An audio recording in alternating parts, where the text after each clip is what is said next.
உள்ள வாழ்க்கையே போயிருச்சுங்க. மீன் நல்ல குடும்பம் பாரம்பரிய குடும்பம்னு சொல்லி ஏமாத்தி கல்யாணத்தை முடிச்சுட்டாங்க.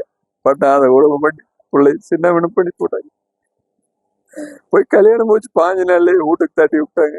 என்னடா பிரச்சனைன்னு கேட்டா அவ சொல்றதில்ல. கேட்டா கண்ணுல ரத்தம் வந்துருங்க. அவ்வளவு உடல் ரீதியான கொடுமை, பண ரீதியான கொடுமை, மன ரீதியான கொடுமை எல்லாம் பண்ணிருக்கிறாங்க. அப்போ நான் என்ன சொன்னேன்னா, தங்க குடும்பம் புதுசா இருக்கு, போய் நீ அனுசரிச்சிருன்னு சொன்னாங்க.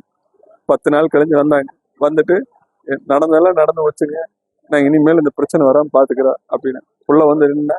எங்க அம்மாட்ட ஒய்ஃப் கிட்டையும் சொல்லிங்க, எங்கிட்டையும் சொல்லல. அம்மா மாமியார் வர சொல்லுங்க, மாமியார்கிட்டையும் பேசிக்கிறேன், ஏன்னா அந்த அளவுக்கு உங்கள்கிட்ட சொல்ல முடியாத விஷயமா சொன்னா பிரச்சனை ஆயிரும். சரி மாமியாரே வர சொல்லுன்னு சொல்லி சமந்திக்கு ஃபோன் பண்ணா அவங்க வந்தாங்க. வந்து 1.5 மணி நேரம் சமந்தியும் பிள்ளையும் பேசினாங்க. பேசி போட்டு அவங்களே வெளியில வந்து, சந்தி இனிமேல் இந்த மாதிரி தவறு நடக்காதுங்க, என்ற பையனை நான் இப்படி இருப்பேன்னு நானே நினைச்சு பார்க்கல, நான் பாத்துக்கிறேங்க, இனிமேல் இந்த தவறு நடக்காதுன்னு சொல்லி கூட்டிட்டு போனாங்க. சமாதானப்படுத்தி கூட்டிட்டு போனாங்க. கூட்டிட்டு போய் மடி 20 நாள் இல்லை, மடி 20 நாள் கழிச்சு மடியும் பிரச்சனை வந்து பார்த்தா மெண்டலாம பிசிக்கலாம பயங்கரமா டார்ச்சர் கொடுத்துருக்குறாங்க பிள்ளைய.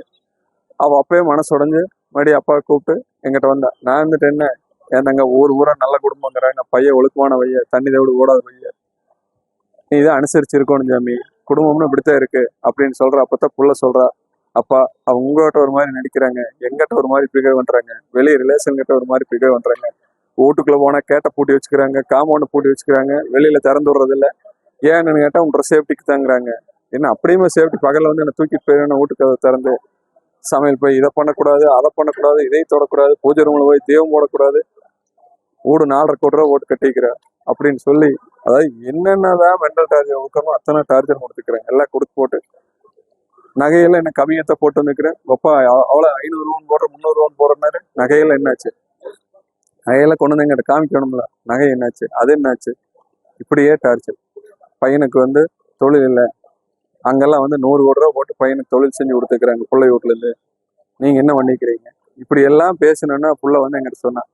அப்ப நான் வந்துட்டு என்னன்ட்டு, தங்க போக வேண்டாம், இங்கேயே இரு, என்னவா இருந்தாலும் பாத்துக்கலாம் அப்படின்னு சொல்லிட்டு பார்த்தா என்னென்னமோ கொடுமை நடந்திருக்குதுங்க. எல்லாம் வாய்ஸ் ரெக்கார்டா போட்டு புள்ள உசரம் வச்சுட்டேன்.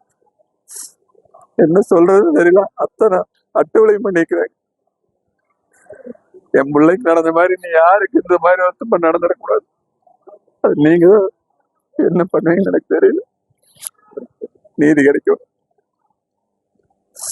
பிளே ஸ்டோர் மற்றும் ஆப் ஸ்டோரில் இருந்து பாலிமர் செயலியை QR கோடு மூலம் பதிவிறக்கம் செய்யுங்கள்.